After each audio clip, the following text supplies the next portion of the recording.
la Fundación Voz del Centro presenta a Ángel Collado Schwartz en La Voz del Centro, un programa de servicio público que educa sobre la historia, cultura y sociedad de Puerto Rico y el Caribe. El programa de hoy está titulado Jesús María San Román, el pianista de Puerto Rico. Y hoy tenemos como nuestro invitado al doctor Alberto Hernández Banucci, quien es profesor de música jubilado y bibliotecario y archivero de música en varias universidades en Estados Unidos, particularmente en Boston y en Iowa. Alberto, me gustaría que empezáramos el programa proveyéndole unos antecedentes a nuestros radioescuchas sobre este pianista que en una época era una persona bien reconocida por todo el mundo en Puerto Rico y que desgraciadamente ahora ha quedado en el olvido de los puertorriqueños. Y sería bueno que nos hablara quién era Jesús María San Román y cuáles fueron sus antecedentes. Jesús María San Román nació en Carolina en el 1902 de padres españoles catalanes. Tenía un hermano ya que se llamaba Juan, que era flautista.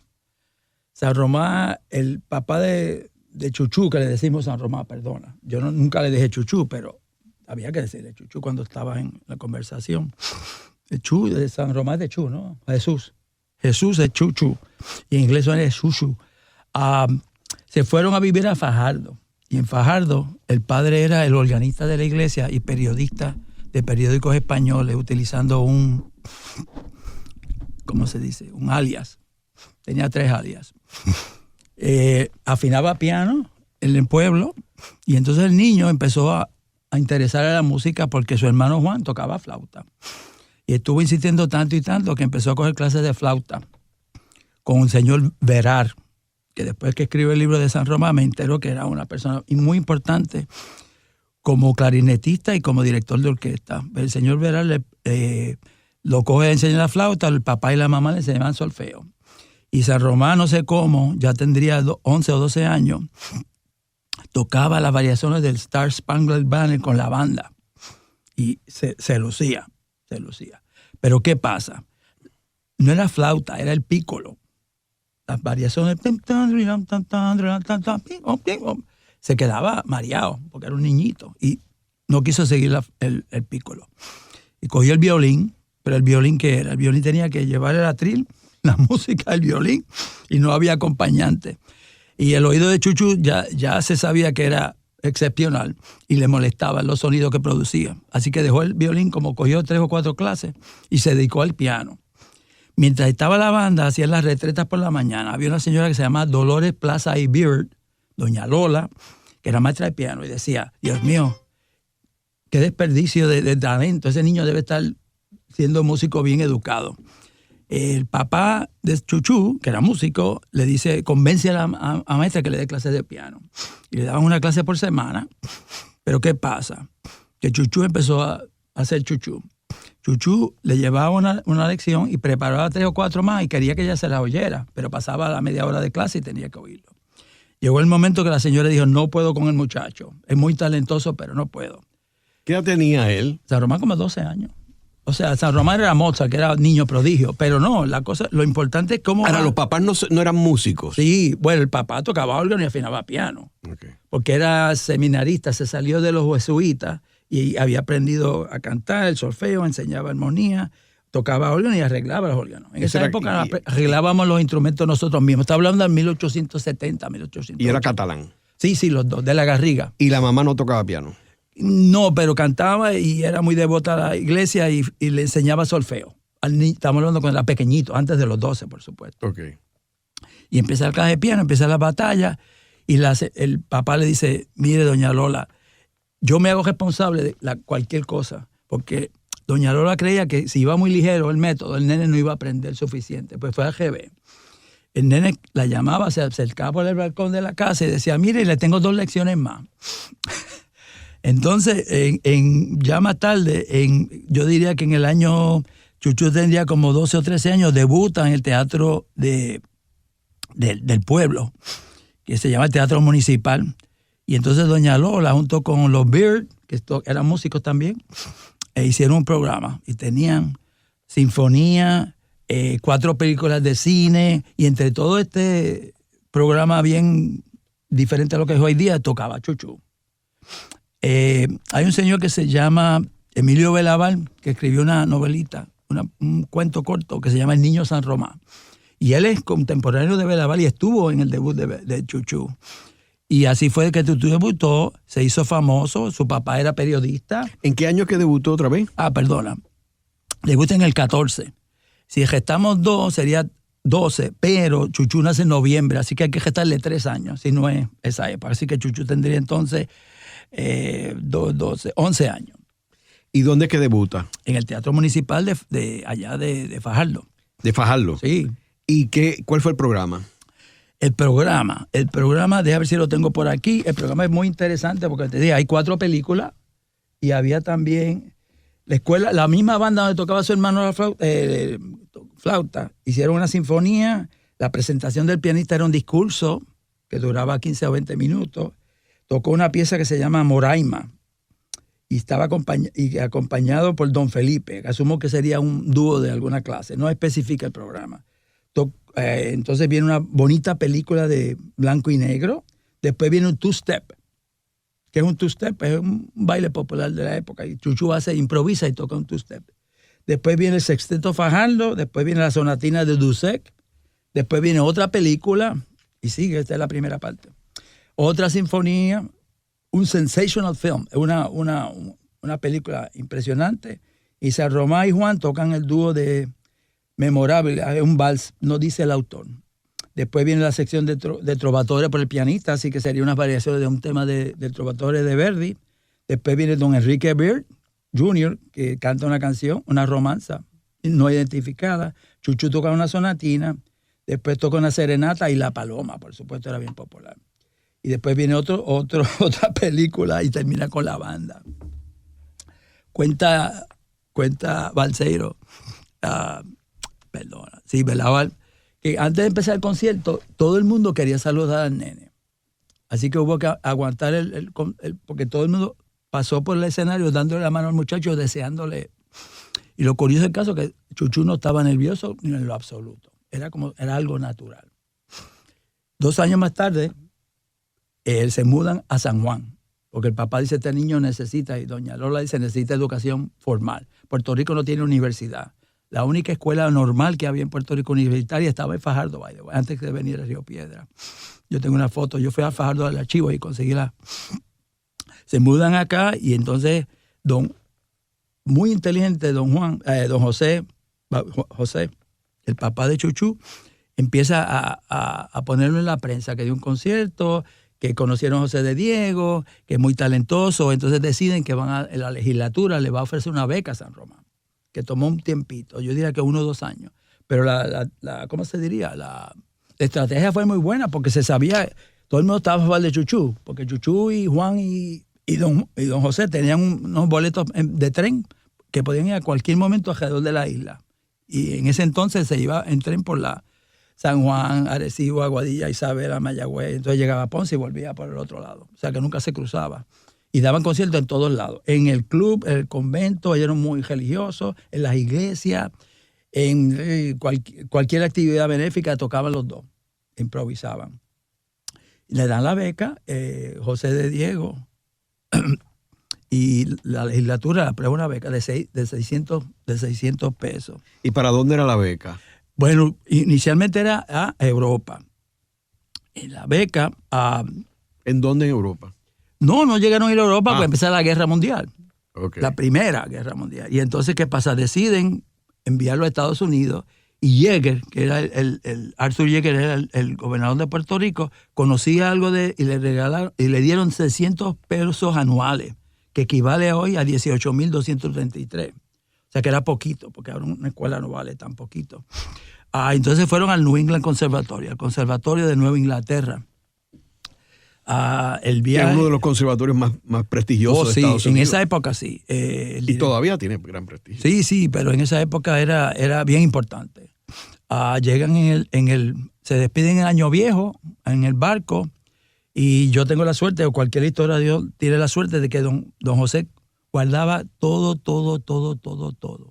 Están los conciertos, los programas, los recortes periódicos, las cartas, la bitácora de vuelo, lo que comían, cuánto costaron los zapatos, porque la beca no era fácil, había que reportar todos los gastos y don José no podía usar los gastos, tenía que buscar un trabajo y se dedicó a ser maestro de español o traductor mientras estaban en Boston. Se van solo el papá y el hijo y se queda atrás el hermano mayor y la mamá. Y un año más tarde vienen a Boston y se establecen en Boston hasta el 52. O sea que esto es del 1917 al 52. Pero todo ese tiempo él no estuvo estudiando. No, perdona, no. Entonces entra al conservatorio. Al segundo día de llegar a Boston, van y hacen la audición. El muchachito tenía que ser talentoso porque no tenía que coger teoría y solfeo. Lo brincaron y cogía armonía y composición. Y el maestro era un estudiante de Bruckner que se llamaba Eugene Gruenberg. Quiero mencionarle a nuestros radioescuchas que una audición es como si fuera un examen. Sí. Es el equivalente a un examen donde usted toca y hay unos profesores, etcétera, que llegan a la conclusión de qué tanto o poco talento usted tiene. Sí. Usualmente hay un examen auditivo, o sea, que tocan un acorde en el piano y tienes que decir cuáles son las notas y lo cambian. Chuchu sobrepasó eso. Lo otro es que tiene que leer a primera vista o tiene que buscar una pieza. En este caso sería sencilla, me imagino. Vamos a decir una sonatina de otra persona o algo que no es conocido y Chuchu tiene que intentar de tocar. Y pues al otro día se lo admitieron y se hizo famoso Chuchu. Porque cuando empieza el semestre, la clase avanzada de violinista, de música de cámara, lo cogió para que acompañara a toda esta gente. O sea que Chuchu, de momento... Dijimos que no era niño prodigio, pero de momento lo que le enseñó doña Lola fue suficiente para entrar al conservatorio y pasar a ese grado. Y de suerte hay un guatemalteco, se llama Sequeira, que es pianista, exalumno de New England Conservatorio, que habla español. Chuchu no hablaba español. Cuando fue a la escuela sacó D en inglés. O sea, no hablaba inglés. No hablaba inglés, sí, perdona. Pero que Sequeira hablaba español, se enamoró del nene porque era talentoso, y le enseñó muchísimo, especialmente Sequeira era el compositor, y le gustaba mucho Ravel y Debussy, que a los maestros de conservatorio le estaba que esa música era contemporánea, disonante. Y Chuchu hacía maldades con su amigo que era violinista y le llevaban piezas nuevas, como de, qué sé yo, Ravel, o sea, eso era nuevo para esa. No, eso no traigan eso. Y Chuchu se gradúa enseguida en el año 20, hace dos concentraciones en instrumentos de percusión y en piano. Los estudiantes tenían la suerte que había una competencia que se llamaba la Mason & Hamlin de piano. Mason & Hamlin es una casa de piano. Se le otorgaba un piano a la persona de cola y una beca. Así que Chuchu compite, tenía ya 17 años. Y toca un scherzo de Chopin, un movimiento de la sonata de Brahms y los reflejos en el agua de Debussy. Estaba en el jurado nada menos que Pierre Monteux, que era el director en ese momento de la Orquesta Sinfónica de Boston. Y sabemos que Monteux es importante en la historia de la música occidental porque estrenó el Rito de la Primavera, el Petrushka y todas esas cosas en París con los ballets rusos. Y se encariña con Chuchu, le da el primer premio. Y después más tarde lo invita a tocar con la orquesta y con los solistas de la orquesta en un concierto. Así que el primer mecenas que tiene Chuchu es Pierre Monteux. Pierre Monteux, como trae el repertorio moderno, Boston era y es conservador en música. Hubo una polémica y no gustó. Y en 2 años dijeron que le cancelaron el contrato y invitaron a un señor ruso, que era el señor que traía una orquesta en el Volga, se llamaba Sergei Kusovitsky, ruso, que tenía la casa publicadora de música rusa muy buena, donde estaba Rachmaninoff, Scriabin, todos los rusos publicaban con él. Cuando hacen contrato, Kusevitsky les dijo que necesitaba un pianista oficial en la orquesta. Eso nunca se había dado en la historia de Estados Unidos. Y Changomán es el primer pianista oficial que tiene un contrato para tocar con la Sinfónica a los ensayos y los programas cuando haga falta. Así que Chuchu empieza con lo primero aquí, primero allá. Esta es la primera landmark. ¿Cómo se dice eso? Un punto importante en la historia de la música estadounidense, porque es el primer pianista oficial de una orquesta. ¿Por qué? Porque las piezas eran difíciles. O sea, escribía, qué sé yo, Chávez, cualquiera. Stravinsky ya estaba, pero no. Estamos hablando ya de los años 20, 27. Y entonces aquí, Chuchu, yo creo firmemente que el estar ensayando a primera vista de la partitura de orquesta delante de Kusevitsky, los ensayos y las audiciones, la orquesta de Boston era una de las 3 orquestas grandes. Era Nueva York, Filadelfia y Boston. Después viene Chicago más tarde, porque uno de los directores se muda a Chicago. Así que el oído de Chuchu, que estaba tan bueno, ¿cómo se dice? Se perfeccionó. Y yo insisto que la manera de tocar Chuchu, la frase, la música moderna especialmente, se debe a esa experiencia que tuvo. Porque cada vez que estrenaba una obra, y las obras son muchas, las que estrenó en Estados Unidos, concierto de Ravel, ¿cómo se llama lo de Stravinsky? Se llamaba, hizo las premieras americanas las hizo Chuchu con la Sinfónica de Boston. El concierto de Ravel es una anécdota que si quiere después le cuento. Pero por ejemplo Stravinsky, que era por supuesto un nombre ya excepcional, él hace el Capricho, hace la premiere del Capricho y lo acompaña en la orquesta el mismo Stravinsky en la pieza. También tiene otras cosas aquí. Tiene el Pájaro del Fuego, fue estreno en Boston. La Petrushka fue estreno en Boston. Edipo Rey fue un estreno en el americano. La Sinfonía de los Salmos fue una premier mundial. Porque Kusevitsky era un entrepreneur, tenía la casa editora de los músicos. Era director de la orquesta y La Última Palabra.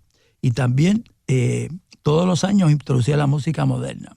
Tal es así que una vez tocó la misma pieza 2 veces a Boston para que la gente entendiera la pieza. Y no sé, el radioescucha, la persona que está escuchando me oye una pieza por primera vez, no es fácil escuchar música que usted no conoce anteriormente. Alberto, explícale a nuestros radioescuchas la importancia de este tipo de música nueva, sí, moderna en aquel tiempo, ¿verdad? De principios del siglo XX, sí, que se está tocando en distintas partes del mundo. ¿Y cuál es la diferencia entre esta música y la música anterior, la música romántica, Beethoven, Chopin, etcétera? La música del siglo XIX, al final del siglo XVIII y el XIX, empieza el romanticismo. Y el romanticismo está a la par con la independencia de los países de los reyes. Y todo el mundo empieza a independizarse. En Sudamérica, entonces, ¿qué pasa? La música nacional se aparece. ¿Y la música nacional qué es? Pues la música del campo, la música del jíbaro, en el caso de Puerto Rico. Pasa en Cuba. ¿Okay? Que la música romántica, una danza, era clásica y popular. Y poco a poco el oído de las personas ya estaba acostumbrado, porque empiezan las orquestas de baile, ¿no? Y en la orquesta de baile se tocaban danza y se tocaba una piecita clásica, un minué de Mozart o algo. O sea que estaban acostumbrados. Pero cuando llega la música de momento de Stravinsky, cuando fue el rito de la primavera, no sé si saben, la gente empezó a gritar y se fueron y fue un escándalo. Y Montó fue el que estaba diciendo. ¿Qué pasa? Que la música no tiende a ser muy melódica ni romántica, sino que de momento cambia aquí, cambia allá, brinca de armonía y usted como que se pierde. Porque es otro tipo de pensar musical. Es como si ve un cuadro de Picasso y lo compara con un Goya. La muchacha tiene color de piel verde. ¿Por qué? Y acá en Goya la muchacha, la maja desnuda y la maja vestida. Usted sabe que es una maja desnuda, pero el Picasso no sabe si hombre o mujer, si está de espalda o está de frente. Así que si mira la pintura, que es la analogía que yo hago cuando doy la conferencia, la música por ejemplo, de la época de los 30, de los 40, del expresionismo, si usted ve la pintura y oye la música, yo hice el experimento en Boston y presenté a una muchacha, una estudiante mía, y presentó la música del expresionismo, que era yo daba música, clases de, ¿cómo se llama? Archivo de música.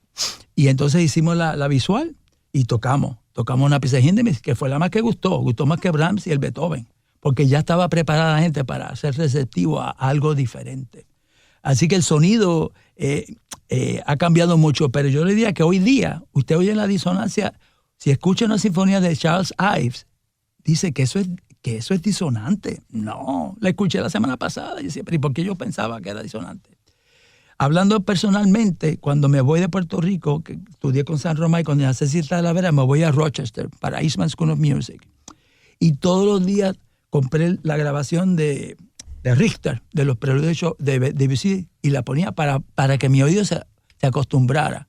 Porque si no se acostumbra es muy difícil. Uno no puede pretender que una persona entre de una danza de Morel Campos entre a Stravinsky, a Petrushka. Alberto, y volviendo a San Román y Sí. cuando está en Boston, él tocaba ya danzas para esa época. Eso es interesante. Siempre, como en el año, la primera visita de Chuchú, la tengo aquí, déjame buscarte, le pide a la maestra, mándame unas dancitas. Sí, ellos tocaban de oído mucho, los dos. El hermano, siendo adolescente, se aprendían todas las piezas y iban a todos los conciertos de jazz a oír los pianistas porque eran increíbles. Y ensayaban las canciones que estaban de moda y después se hacían ellos no saben las piezas, pero sí, San Román tocaba música popular todo el tiempo, no en su profesión, pero sí. Entonces toca las danzas y las graba para RCA. La primera que viene a Puerto Rico fue para allá, para el 20, déjeme ver, el primero de la gira fue en el 23, viene a Puerto Rico más tarde, ya para los 34, por ahí, 32, 34, y conoce a Monserrate de Lis y por supuesto a don Jaime Benítez, que eventualmente lo van a traer en el 52 para ser el jefe de departamento de música de la Universidad de Puerto Rico. La razón por qué se mudan la familia completa en el 52. Pero volvamos otra vez sí. a lo de Boston, antes Sí, cómo de no. Puerto Rico. Sí, cómo no. Pero vamos ahora, antes de terminar el segmento, vamos a oír una grabación de Jesús María San Román interpretando la danza No Me Toques. Sí. Háblanos un poquito sobre esa danza rápidamente. La danza No Me Toque, por alguna razón, Chuchú San Román tocaba su propia versión. Acordemos que las danzas se escribían para las bandas musicales. Morel Campos, el genio del siglo XIX, Morel Campos, escribió más de 800 piezas y se escribe para la banda, para el baile. Así que el arreglo que existe original, que no existe, que no lo tenemos, es para banda. Así que se hace un arreglito para piano, para venderlo en las tiendas, para que las damas y la gente compre la música popular como se compra ahora. Y entonces Chuchú hizo su propio arreglo. Y van a ver que es un poquito diferente a la que ustedes conocen. Ok, pues vamos a escuchar ahora esa pieza.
Haremos una breve pausa, pero antes los invitamos a adquirir el libro Voces de la Cultura, con 25 entrevistas transmitidas en La Voz del Centro. Procúrelo en su librería favorita o en nuestro portal.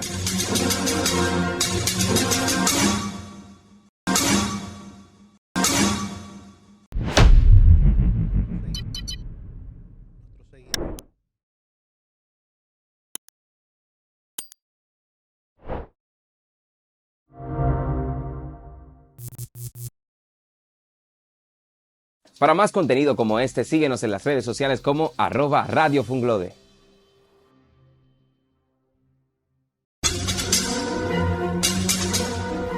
Continuamos con la parte final de La Voz del Centro con Ángel Collado Schwartz. Pueden enviarnos sus comentarios a través de nuestro portal www.vozdelcentro.org.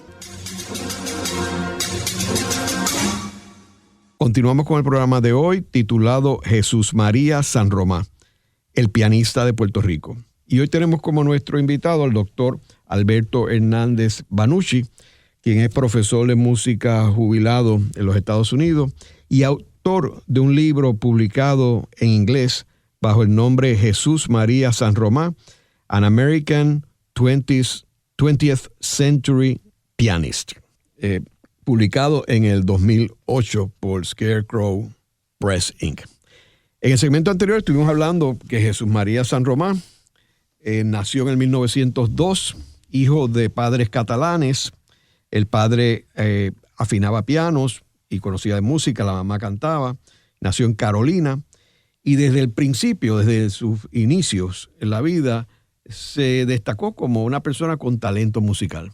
Y desde muy joven ya estaba aprendiendo música y luego hizo su primer concierto a los 11 años en Fajardo.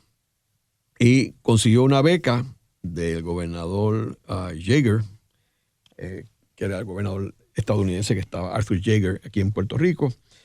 Y la beca era para Europa, pero no pudo ir allá debido a que comenzó la Primera Guerra Mundial en Europa. Y finalmente se trasladó para Boston al New England Conservatory of Music, que en aquel momento era la principal conservatorio de los Estados Unidos y todavía hoy es uno de los más prestigiosos. Nos quedamos hablando de sus inicios allá. Alberto, cuéntanos, tú dijiste que estuvo muchos años, más de una década allá, ¿verdad? Sí, cómo no. Estuvo desde el 17 al 52. Y entonces, ¿cuántos años estuvo estudiando?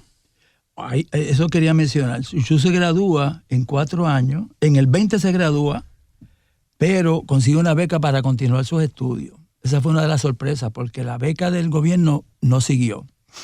Y eso es otra historia, las luchas de las cartas entre Barbosa, de Diego, etcétera, etcétera. Entonces, el maestro de piano renuncia, no sabemos por qué, y se va a dar conferencias, a hacer una investigación de música antigua a Europa.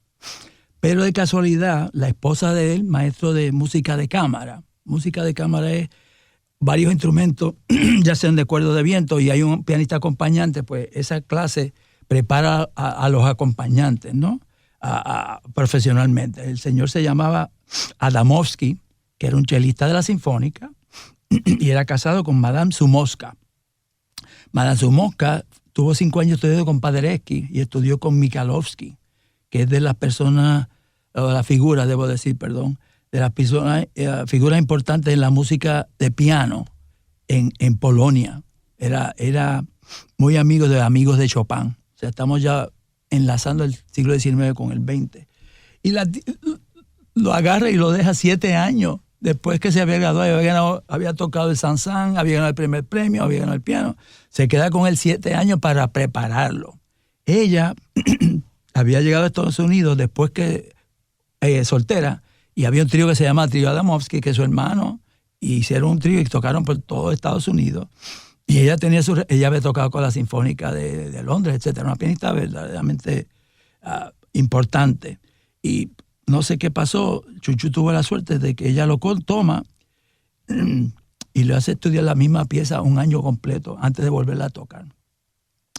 Entonces, en el 23, mientras estudiaba con ella, tocó con un violinista que se llama Jacques Thibaud. Jacques Thibaud, uno de los violinistas grandes de Europa de esa época, y montó el director de orquesta, eran muy amigos. Así que no tenía un acompañante y lo invitó a San Román.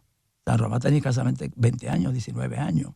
Y lo invita, van por 6 o 7 estados y San Román lo acompaña en todos los...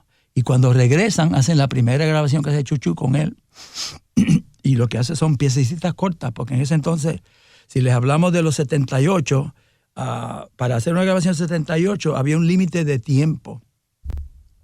las óperas eran 20,000 lados, había que cortar, ¿no? Porque no se puede volver como ahora a grabar. Así que grabó unas piezas cortas y arreglos de violín y piano. Esa fue la primera grabación de Chuchú. Entonces, ¿En qué año fue eso? En el 23, 24. Sí, enero del 23. Entonces sigue y conoce a un señor que se llama Richmond, Aaron Richmond, y él lo ayuda a moverse más a Estados Unidos y empieza, a pesar de que estaba estudiando con la profesora, sabemos de esto porque los estudiantes tenían que tener un cuaderno, tenían que poner el repertorio que iban a estudiar y al final tenían que tocarlo en la audición, en el examen de semestre, y lo firmaba la maestra y el director del conservatorio. Por eso es que sé que las libretas de Chuchú empezaron bien, pero de momento ya a los años 27, 28, no pone nada, o sea, tocaba lo que la maestra quería. Estamos hablando de contar los conciertos grandes, las obras difíciles, sonata de Chopin. Su música no era muy moderna, pero era muy amiga de Paderewski. Y Chuchú lo invitan a tocar el concierto de Paderewski. Estamos hablando sobre cuando ella era maestra todavía antes del 27. Y Chuchú le da la falfayota y se aprende el concierto en la cama sin tener piano. Y cuando se le va la falfayota, el señor Mollenhauer, de una orquesta de Boston, ¿no? Y lo toca bien, porque la crítica es buena. Pero como el muchacho se aprendió el Paderewski sin el piano, yo no entiendo. Para mí es una cosa milagrosa. No son muchas personas los que pueden eso. Los hay, pero no son muchas personas. Pues San Román empezó a darse nombre antes de hacer su debut. El debut de San Román es mucho más tarde. El debut oficial de Chuchú es me voy a buscar aquí. Pero Alberto, ¿cuándo es que va a Europa con la beca? Después que hace su debut, en el 27, 28, 29. Okay. O sea, ¿hace su debut cuándo? Estoy buscándolo aquí un momentito. El debut lo hace en Jordan Hall en octubre del 24. ¿Con qué orquesta? No, el debut recital de piano. Okay. No, y él había tocado la sinfónica. O sea, todas esas piezas difíciles de Petrushka, había tocado 15 veces ya con Montoy, con la Sinfónica de Boston. Sí. Y sí, los dos, Montoy estaban en la Sinfónica. Arthur Fiedler es un violista de la Sinfónica de Boston. Y Boston, en el verano, todas las primeras sillas de la orquesta se iban de viaje y se quedaba la orquesta y no tenían empleo. Pues se creó la Boston Pops. Y Adamovsky era director de la Boston Pops. Pero en este momento era Jachia, Jachia. Era europeo y contrata a San Román a tocar el Rhapsody in Blue. Y esto es antes de que se vaya a Europa. Y San Román ya era conocido, pero en el círculo de Boston y Nueva York. El circuito porque la orquesta de Boston siempre tocaba todos los años en Carnegie Hall y en la Brooklyn Academy of Music, todos los años. Y ahí tocaba San Román. Oh, sí, tocó muchas piezas. Entonces, ¿cuándo es que se va para Europa? ¿Y a dónde? Ok, lo que hace San Román es que pide una licencia para continuar estudios y va a París, a casa de Koussevitzky.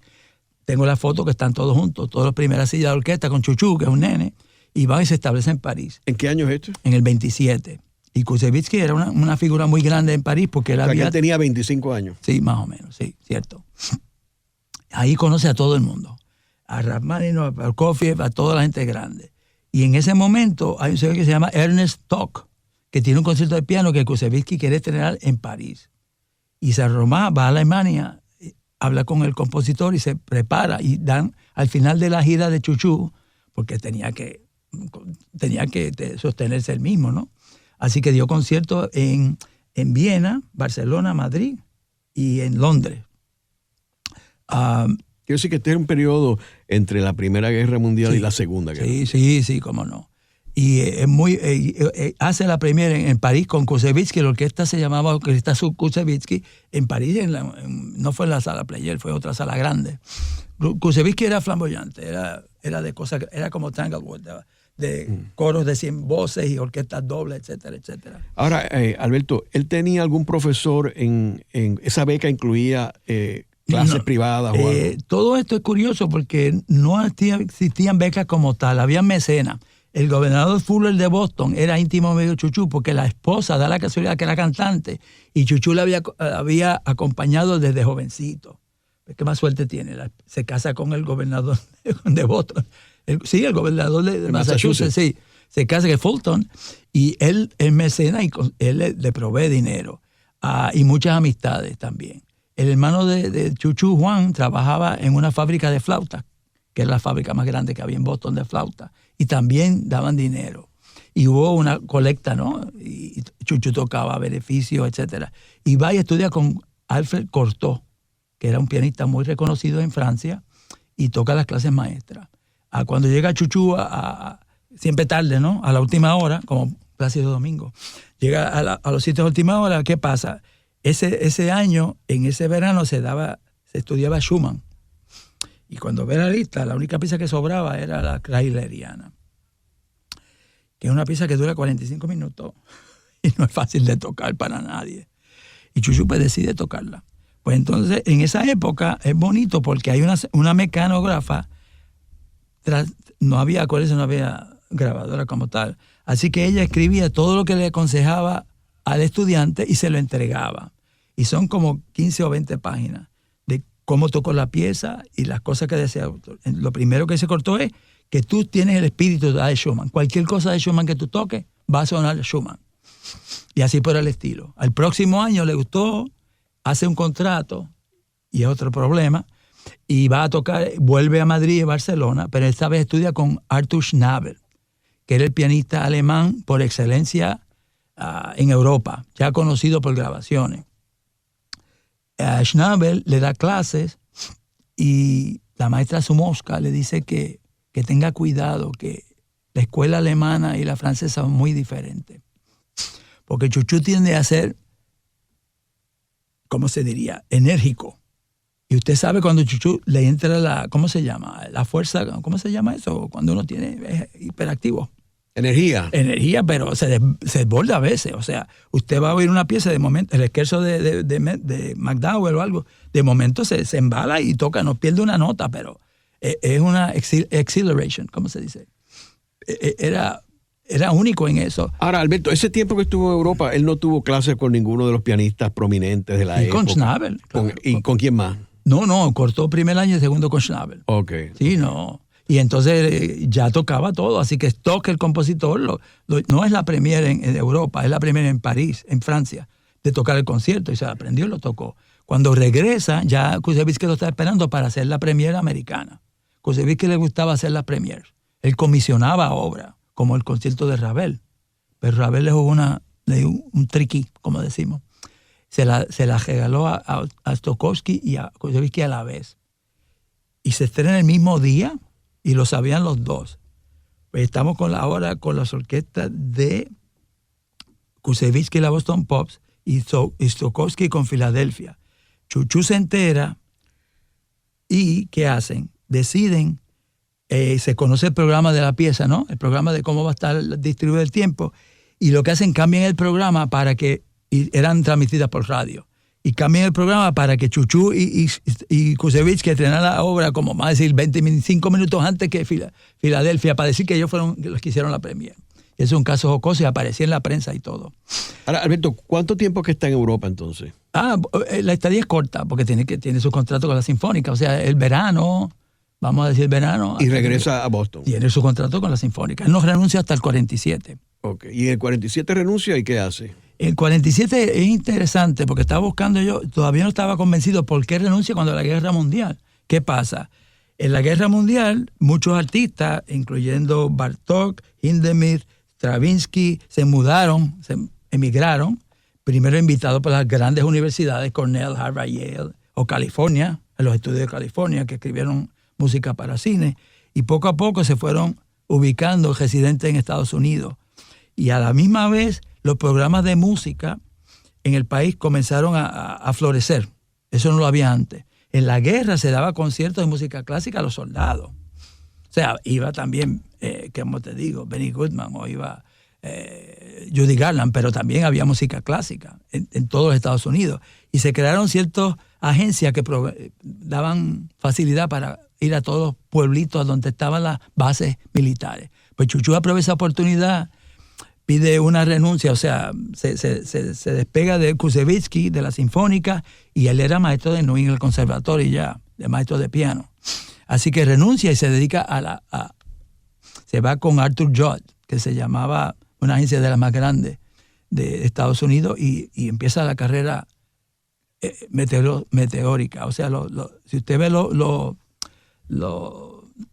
programas de la orquesta por todos los países, por todos los estados, es increíble. O sea, tocan una noche aquí, la otra noche allá, pero estamos hablando de muchas ciudades.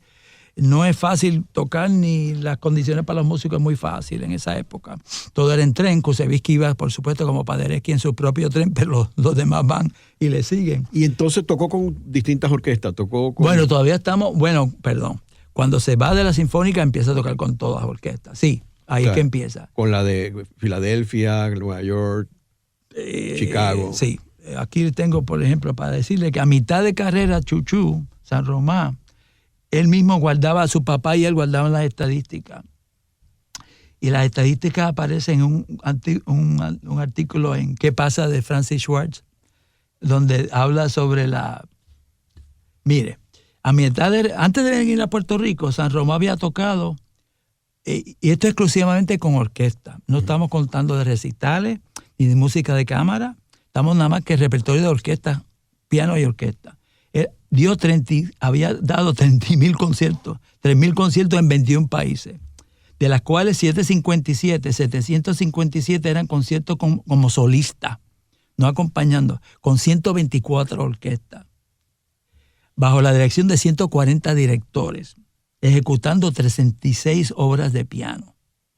O sea que para mí es muy difícil. Yo leo mi libro cada 2 años porque no me puedo memorizar todas estas cosas. O sea, es único en la historia de Estados Unidos también. O sea, y de Puerto Rico, por supuesto. Así que San Román tuvo la suerte de que la familia lo apoyó desde chiquitito. San Román, cuando viene a Boston, se encarga de la finanza, porque él era el que tenía la beca y mantenía a su mamá y su hermano. Su hermano y el papá se van a trabajar en una fábrica. Estamos durante la guerra, acuérdense. Y él escaseaba el dinero. San Román confiaban al muchachito de 17 años, llevaba las cuentas de todo. Y mandaba las cartas de Navidad, mandaba las cartas a toda la gente importante. O sea que San Román se independiza y la familia siempre le agradeció a San Román. Era muy generoso. Le regaló casas, le compraba todo, autos, los viajes. San Román era la fuente de ingresos de la familia San Román. Porque don José lo que hacía era, daba clases de piano, afinaba piano, y Juan trabajaba en la fábrica de flauta. Ahora, durante estas giras, ¿vino también a Puerto Rico a tocar? San Román llega a Puerto Rico por primera vez, le digo ahora enseguida, en los años 30 fue el primer viaje y ya tenía 30 años cuando vino. Como le dije, conoce a Monserrate de Lis, y Monserrate quería traerlo para que diera clase de piano los veranos. Y entonces viene, y por supuesto está un estudiante de piano que se llama Augusto Rodríguez, que estudiaba en el New England Conservatory y era amigo de San Román. Porque Campo Parsi llega más tarde a estudiar en el New England Conservatory, que son íntimos amigos. Y Augusto tenía orquesta sinfónica y expresivamente las partituras las traía a San Román gratis para que la tocaran. Tocaron conciertos de Beethoven, tocaron el Carnaval de los Animales, doña Elisa Tavares y Chuchu tocaron conciertos de Mozart. Y tuvo como varias temporadas, todos los años. Entonces le gustó las temporadas y venía todos los años. Terminaba la Boston Pops en verano, en vez de coger vacaciones, ya la esposa estaba con sus hijas, 4 hijas en Puerto Rico, y empieza San Román nunca estuvo en su casa después de los 47. Y en el 52 la esposa le dice, mira Chuchu, tú nunca estás aquí. Yo me voy a Puerto Rico en casa de mi mamá y me ayudan a criar a las 4 hijas. Y eso fue lo que hicieron. En el 52 se deciden mudar a Puerto Rico. ¿Y qué hace en Puerto Rico? San Román era jefe de departamento de música en la Universidad de Puerto Rico. Pero tenía su compromiso con la Sinfónica y tenía contratos con el señor Judd, así que tenía que estar ahí de vuelta. El esposo de María Estel Robles se llamaba, no recuerdo, era periodista muy, muy importante en Puerto Rico y le hace muchas entrevistas a Chuchu y aparecen ahora en las revistas digitales de la Universidad de Puerto Rico. Y Chuchu trae a los amigos de él, que son Fiedler, que es su amigo íntimo. O sea, Cuando Chuchú se casa, Fiedler no le habló por unos 2 meses, porque ellos eran los Eternal Bachelors. Ellos iban a ser solteros toda la vida. Y él no podía creer que se atrevía a haber ido a Puerto Rico a casarse con Mercedes. Mercedes San Román se llamaba Mercedes Pasarel, era pianista. Y Chuchú la oye en unas audiciones a través de Monserrate de Lis y parece que la flechita le llegó. Y le da una beca a Mercedes para que vaya al New England Conservatory, donde él era maestro, para que estudiara piano.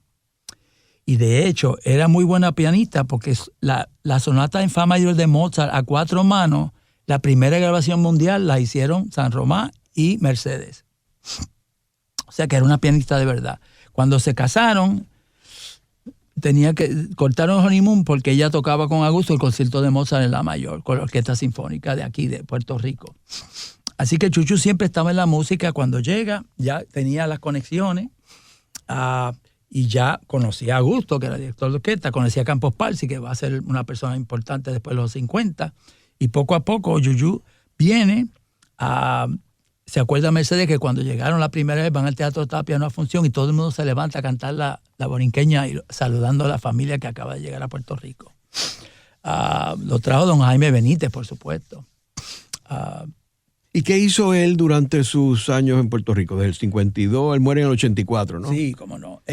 Mi trabajo de investigación no incluye esto, pero Chuchú llega en el 52 y en el 58, 57 llega Pablo Casals. Y Muñoz Marín decide que va a traer a Pablo Casals a hacer un festival, pero hace falta, el plan debería tener un conservatorio de música que no existía en Puerto Rico y una orquesta sinfónica. ¿Y quién mejor Chuchú que conoce a todo el mundo? Conoce a todos los directores y ha tocado con todo el mundo. Pues Chuchú se hace el primer jefe de departamento en enero de 1959, abre el Conservatorio de Música. San Román es el jefe de departamento de piano. Entre las discípulas está Olga Iglesias, Cecilia Talavera, Luz Hutchinson, Vanessa Basallo. Son estudiantes de piano.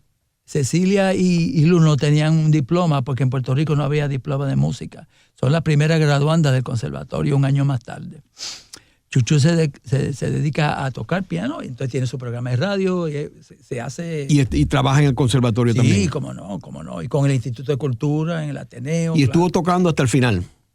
Sí, la última grabación Chuchú la hizo antes de morir y toca las danzas de Tavares.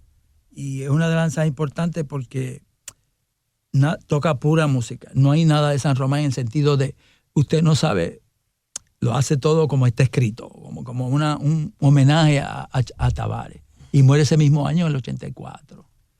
En el programa de hoy hemos discutido a el pianista más prominente que ha tenido Puerto Rico, que es Jesús María San Román, quien tuvo una carrera extraordinaria en distintas partes del mundo, incluyendo las principales capitales de Europa y las principales orquestas de Estados Unidos.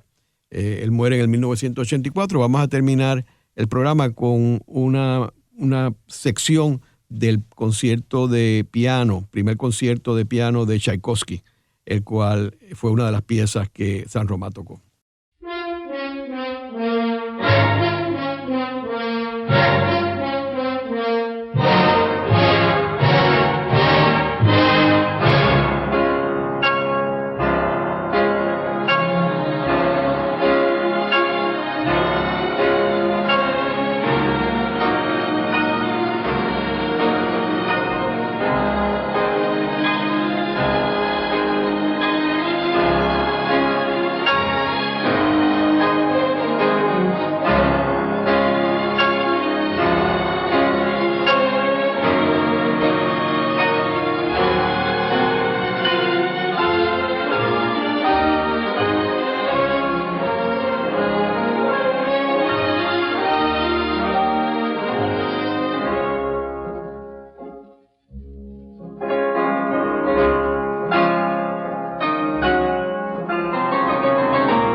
Esta ha sido una producción como servicio público de la Fundación Voz del Centro. Los invitamos a sintonizarnos la próxima semana a la misma hora. Y recuerden que pueden adquirir el libro Voces de la Cultura en su librería favorita o en nuestro portal.